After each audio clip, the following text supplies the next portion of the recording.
กลับมาอีกครั้งกับบันเตะทั่วประเทศสิงขันเฉลิมฉลองวันศาสตร์ที่2ธันวา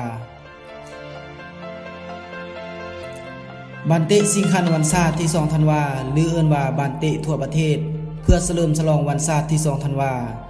ซึ่งจัดขึ้นเป็นครั้งทำอิฐในปี2020โดยเป็นการเข้าซิ่งระหว่างซิ่งเหนือแขวงหลวงพระบางกับเสือใต้แขวงจำปาสักและสุดท้ายเป็นทางแขวงจำปาสักที่ชนะจุดโทษหลวงพระบางโดยเสมอในเวลาปกติ1-1คว้าแชมป์ไปครองแต่นอกเหนือจากการคว้าแชมป์ของแขวงจำปาสักแล้วสิ่งที่ผู้คนจับตาเบิ่งก็คือสานะมณีพลนักเตะกองกลางสุดหล่อของแขวงหลวงพระบาง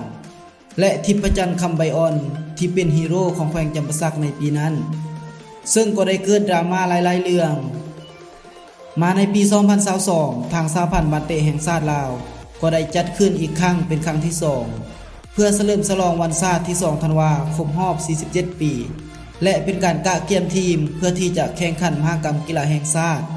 ที่แขวงเสียงขวางในท้ายปีนี้อีกอย่างหนึ่งก็เพื่อเป็นการปลุกระดมประชาชนลาวให้หันมาชมมาเชียร์กีฬาบันเตะภายในประเทศ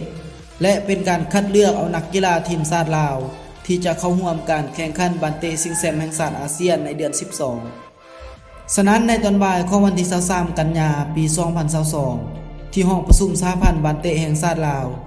ได้มีการจับสลากแบ่งสายการแข่งขันกีฬาบันเตะแห่งชาติประจำปี2022โดยให้เกียรติเป็นประธานจับสลากโดยท่านวิเพชรศรีหาจักรประธานสหพันธ์บันเตะแห่งชาติลาวท่านคำไผ่ศรีประเสริฐห้องประธานสหพันธ์บันเตะแห่งชาติลาวท่านนางกัญญาแก้วมณีเลขาธิการสหพันธ์บันเตะแห่งชาติลาวพร้อมด้วยพนักงานวิชาการสหพันธ์บันเตะแห่งชาติลาวและสื่อมวลชนจากภาคส่วนต่างๆเข้าร่วมเป็นพยานผลการจับสลากแบ่งสายมีดังนี้การแข่งขันบันเตะประเภททีมหญิงมี9ทีมเข้าร่วมแบ่งออกเป็น2สายคือสายกประกอบมีแขวงจำปาสักนครหลวงเวียงจันทน์แขวงหลวงพระบางแขวงเวียงจันทน์แขวงสยามบุรีสายคอประกอบมีแขวงสวรรณเขตแขวงบุรีคำไซแขวงอุดมไซแขวงเสียงขวางสำหรับการแข่งขันบันเตะประเภททีมหญิงแม้นจะเริ่มทำการแข่งขันในวันที่8-21ตุลา2022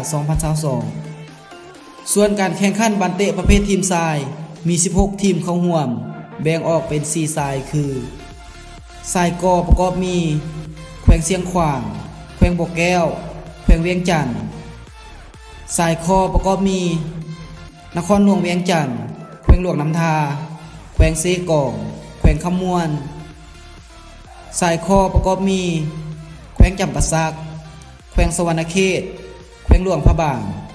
แขวงหัวพันสายงอประกอบมีแขวงอัตตปื้อแขวงไซสมบูรณ์แขวงอุดมไซและแขวงสยามบุรีสำหรับการแข่งขันประเภททีมชายแม้นจะเริ่มในวันที่31ตุลา52พฤศจิกายน2022ต้องรอท่าเบิ่งว่า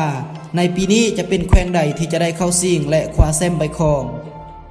ถ้าท่านผู้ชมเป็นแฟนบ้านหรือเสียแขวงใดก็อย่าลืมคอมเมนต์มาบอกฝากกดไลค์กดแชร์และกดติดตามช่องกรรมการเป็นช่องที่จะนำเอาการเคลื่อนไหวในวงการกีฬาบันเตะลาวมาเล่าสู่ฟัง